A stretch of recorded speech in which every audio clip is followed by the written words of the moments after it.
প্রাণী সম্পদ বিকাশ দপ্তরের মন্ত্রী সুধাংশু দাসের পৌরোহিত্যে সোমবার এক পর্যালোচনা বৈঠক অনুষ্ঠিত হয়। প্রাণী সম্পদ বিকাশ দপ্তরের কনফারেন্স হলে অনুষ্ঠিত এই বৈঠকে রাজ্যের বিভিন্ন জেলার ডাইরেক্টর, ডেপুটি ডাইরেক্টর সহ দপ্তরের উচ্চপদস্থ আধিকারিকগণ অংশগ্রহণ করেন।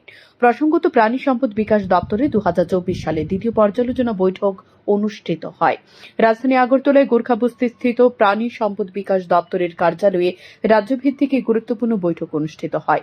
বৈঠকে উপস্থিত ছিলেন দপ্তরের জেলার উচ্চপদস্থ আধিকারিকগণ। মন্ত্রী সুধাংশু দাস জানান, এই পর্যালোচনা বৈঠকে দপ্তর সংক্রান্ত বিভিন্ন বিষয় নিয়ে আলোচনা করা হবে। দপ্তরের বিভিন্ন কাজের টার্গেটগুলো কতটা সম্পন্ন হয়েছে এবং কাজের কোথায় ঘাটতি রয়েছে তা যাচাই করার পাশাপাশি আগামীতে কিভাবে কাজ করতে হবে সেটা নিয়েও আলোচনা করা হবে বলে জানান তিনি। আজ আমাদের প্রাণী সম্পদ বিকাশ দপ্তরের এই 2024 সালের দ্বিতীয় রিভিউ মিটিং আমরা করছি স্টেট লেভেলের।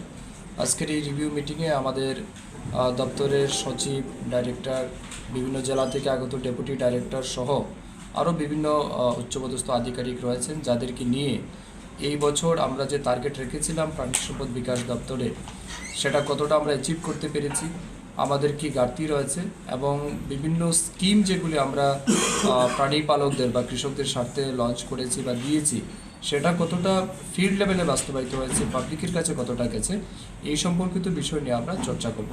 তার পাশাপাশি 2024-25 অর্থ বছরে আমরা যে বাজেট রেখেছিলাম ত্রিপুরা বিধানসভায় ফিনান্স ডিপার্টমেন্টের মাধ্যমে, সেই বাজেটে এআরডিডি ডিপার্টমেন্ট কি পরিমাণের আমরা অ্যালোকেশন পেয়েছি, ফান্ড কতটা ইউটিলাইজ হয়েছে, কতটা আনস্পেন্ড রয়েছে, আগামী দিনেও আরও কী কী কাজ করতে হবে, এই সম্পূর্ণ বিষয়ের উপর আমরা আলোকপাত করব।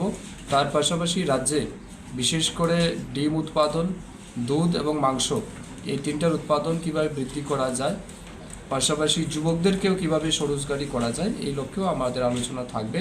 কৃষকদের কাছেও কত দ্রুত বিভিন্ন ইনোভেটিভ অ্যান্ড কম্প্রিহেন্সিভ স্কিমের মাধ্যমে আমরা পৌঁছাতে পারি, এই সমস্ত বিষয়ের উপর আজ আমরা দিনভর আলোচনা করব এবং একটা অবশ্যই ফ্রুটফুল সলিউশনের দিকে আমরা যাব।